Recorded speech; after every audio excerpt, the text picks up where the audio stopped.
All right, we're going to mark the queen, but first we're going to warm up on some drones, just like we practice catching them. We've got some model paint. This year is yellow because the year ends in the number 2.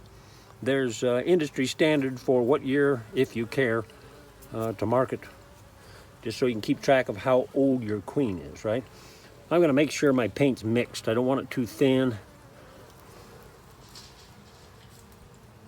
Make sure that if you're using a marking pen, it's kind of handy because then you don't have to leave the lid open on your paint while you're marking lots of queens.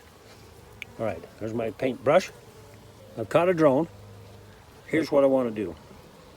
Let it stand on your finger and then pinch two of its legs so it can't twist on you. Right? Then you take your paintbrush. I'm using a weed for a paintbrush. And I'm going to put a dot on the drone.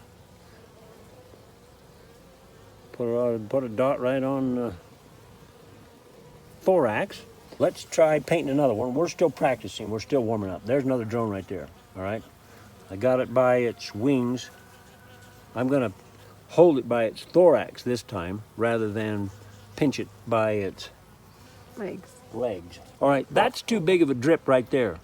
Make sure you don't have too much paint on there. Test it on just the top, or put the drop somewhere so you'll know how much paint you got coming off of your brush. That's about the right amount. We don't want to get it we don't want to cover more surface on the thorax than we have to visibly see it. We don't want it spilling over the side and getting on its wings and on its legs and everywhere else. Or its eye. Or its eyes.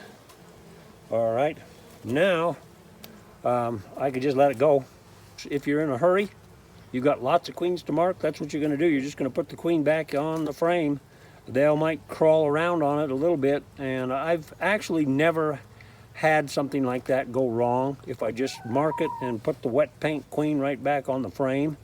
But I just imagine that that's not the best policy. It's best to let it dry for a few minutes. So you could smash her if you're not careful with the ends here. So there's a gap in the middle of this, right? So you want to put that over the top of her. You can watch through the side there and put that down over the top of her and then catch her that way. It won't pinch her legs. That's why they make that gap, so you don't pinch her legs. We've caught our queen. Now we're going to mark her.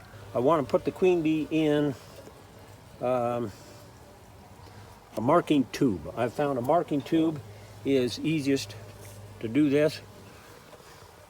The reason is because after I've got the queen marked, I can let the paint dry rather than have to hold it.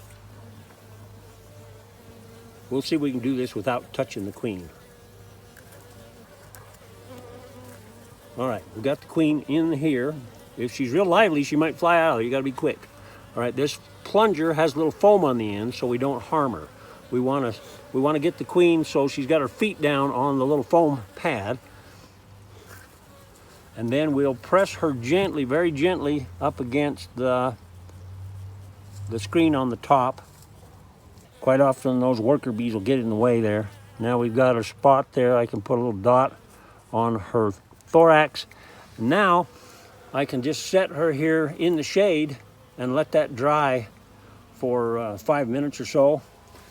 If I release her right now on here, the bees are going to attend to her and crawl all over it and want to clean her up. And then it'll likely to smear paint everywhere.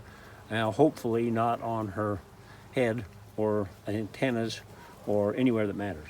So if you see a yellow dot on your queen next year, what will it tell you? It'll tell me the age of the queen, right? That's an overwintered queen, and that she's still live and doing well a year later, or 2 or 3. The oldest queen that I've had, I know how old she was because I marked her. She was red, which would have meant at the time she was 4 years old.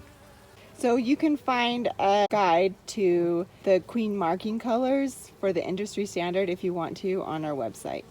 We've left our queen bee for the paint to dry.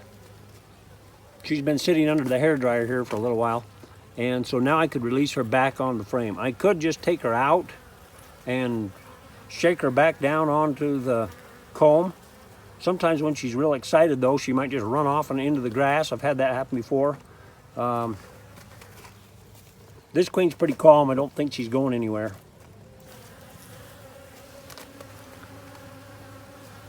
There she goes. Now they'll feed her and they'll take care of her like nothing happened. Right. These bees can still smell the queen bee on the marking tube. They're wondering where she went.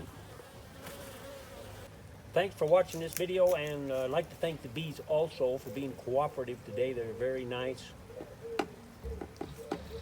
Stay tuned for more information coming your way soon from the Honey Company.